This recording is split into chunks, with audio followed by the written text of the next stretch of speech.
لو ريحة البيت عندك مش لطيفة اوعي ترشي المعطر بالشكل ده عمرنا واحنا بنستخدمه كده غلط. تعالي ما اقولك هتستخدميه ازاي. هتروحي جايبه المعطر، وخصوصا لو المعطر ده بيثبت خالص هتروحي بقى على الستاير وعلى الركنيات وعلى الريسبشن وكمان المخدات، اي حاجه فروه عندك. بكده الثبات هيبقى احلى وكمان هيقعد اطول فتره ممكنه عندك، وهيخلي ريحه الريسبشن والبيت كله فله شمعه منوره.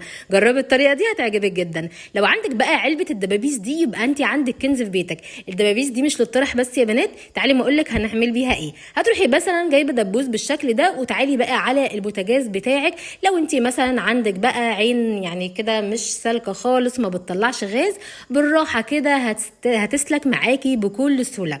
عايزه اقولك يعني اختاري الدبوس الرفيع خالص علشان ما يوسعش العين معاكي. العين دي كانت عندي مقفوله خالص والله العظيم، من القهوه ومن الشاي ومن الحاجات دي.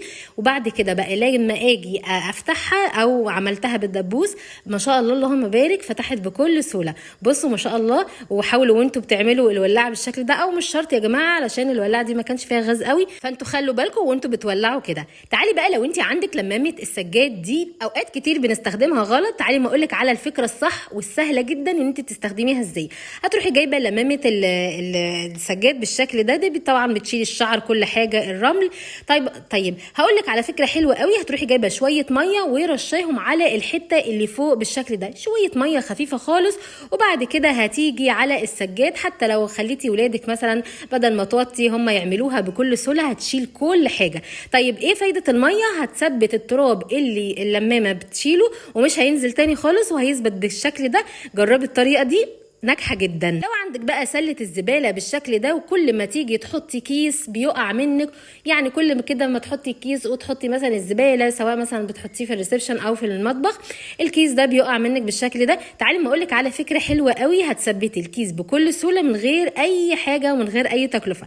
هتروحي حاطه الكيس بالشكل ده، وبعد كده لو عندك الاستك العادي خالص بتاع الفلوس او توكه، بس الاستك بيمط اكتر، فانت هتروحي جايبه الاستك وحاطه حطاه على الكيس من فوق بالشكل ده. بكده مهما تحطي اي زباله اعزكم الله او اي حاجه الكيس بالشكل ده عمره ما يقع خالص. جربي الطريقه دي هتعجبك جدا.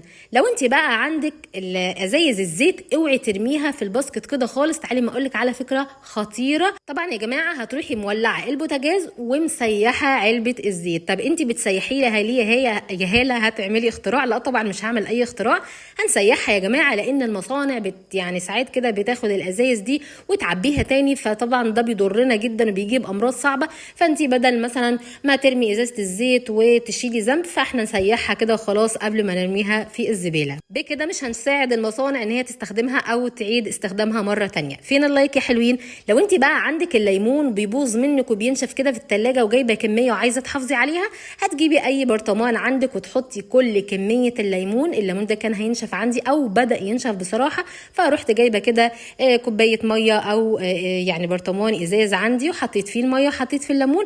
بكده هيقعد اطول فتره عندك ان شاء الله. وغيري الميه دي كل اسبوع وحطيها بعد كده في التلاجة. لما تيجي تشيلي اي زباله او خصوصا الازاز يا جماعه اللي بيعور ايدينا اوعي تشيليه كده بالشكل ده، لان بيفضل كده فتافيت في الجروف، فيعني كده بنتعور يعني لا قدر الله بيحصل لنا حاجات. فانت هتروحي جايبه كيس وحاطه الجروف في الكيس بالشكل ده. بعد كده هتشيلي الازاز او التراب بكل سهوله. بكده هتحافظي على ايدك. وكمان حاولي كده، لان انا ما كنتش عارفه اتحكم قوي لما اوطي، طبعا لما اوطي يعني وشي بيبان، فانت حاولي كده تشيلي كل الازاز بكل سهوله. وبكده هتروحي مثلا حاطه الكيس او شايله الكيس بالشكل ده، وبكده طبعا هتحمي ايدك من اي حاجه. جربي الطريقه دي ان شاء الله هتعجبك جدا. تعالي بقى نشوف الفكره اللي بعد كده. بس فين اللايك؟ لو انت عندك بقى ورق جرنان او ورق الزبده. ورق الزبده ده يا جماعه ساعات مثلا بيدوهولنا فيه حاجات كده او بنشتريه، فانت تعالي بقى على المرايات كرمشيه بالشكل ده، وتعالي بقى على كل مرايات البيت والازاز.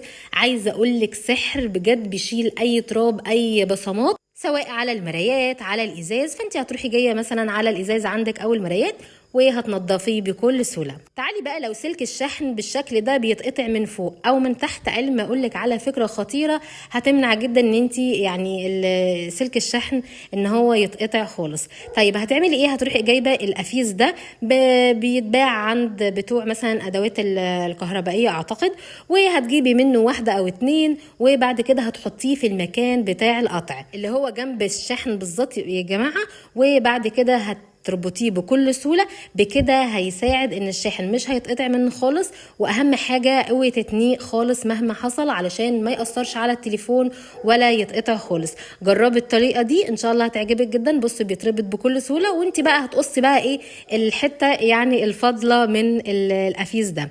جربي الطريقه دي ان شاء الله هتعجبك. تعالوا بقى نشوف الفكره اللي بعد كده. لو انت عندك الاسفنجه الخضراء دي والسكينه، تعالي اقول لك على فكره خطيره هتعمليها وهترتاحي من مشكله كبيره عندنا كلنا. طبعا في ازايز كتير جدا بتبقى طويله كده، ونيجي نحط ايدينا ما شاء الله اللهم بارك علينا، يعني اللي ايدينا بقى ايه ساعات بتدخل وما بتطلعش خالص، او ساعات ما بتدخلش اصلا. فانا هقول لك على فكره حلوه قوي هتعمليها.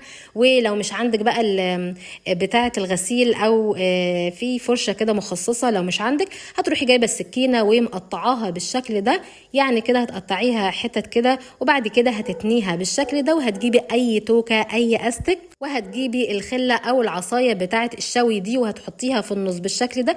بكده عملنا عصايه اللي هي بنشتريها بقى، هي ما بتبقاش غاليه بس ساعات ما يعني مش موجوده عندنا كلنا طبعا. فدي بقى بديل الفكره اللي انا بقول لكم عليها. طبعا هتعمليها باحكام او هتضغطيها بشويه، انا ما ضغطتهاش قوي. فبقى هتروحي بقى على اي ازازه بقى طويله او كده، هتغسل معاكي الازايز الطويله بكل سهوله. جربي الطريقه دي ان شاء الله هتعجبك جدا. تعالي بقى لو انت عندك مثلا نشابه بالشكل ده وما بتستخدميهاش او ركنها خالص، فانا هقول لك على فكره حلوه قوي. انا بقول لكم على بدايل الحاجات اللي موجوده في السوق، طبعا مش كلنا موجوده عندنا البدايل دي. فانت هتروحي جايبه البلاستر بالشكل ده يا جماعه، وبعد كده حطيه على الجزء اللي يعني هتلفيه على الجزء العكسي، يعني مثلا الحته اللي بتلزق هنخليها فوق. تفهمني؟ اكيد فاهميني طبعا. وهتروحي يعني لفه البلاستر بالشكل ده، وهتيجي بقى على كل السجاد اللي موجود عندك، حتى لو خليتيها كده لعبه للولاد. بصوا هتشيل اي شعر مش شايفينه، اي تراب مش شايفينه، حقيقي حرفيا هتنضف لك كل السجاد اللي موجود عندك.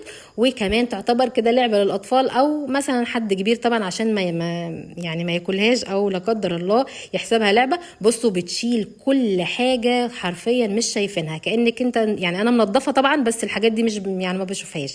جربي الطريقه دي ان شاء الله. تعالي بقى المساحه كده، ده عمرنا واحنا بنستخدم المساحه كده يعني مش عارفين لها استخدام تاني. هتروحي شايله الجلده دي، طبعا الجلده دي بتشيليها بتحطيها براحتك خالص.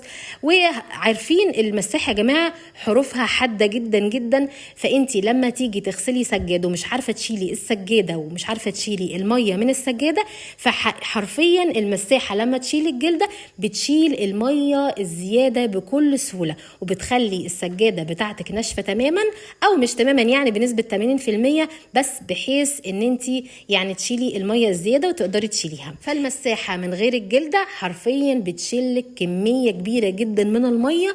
بجد جربيها لما تيجي تغسلي اي حاجه حتى لو صغيره، ان شاء الله هتعجبك.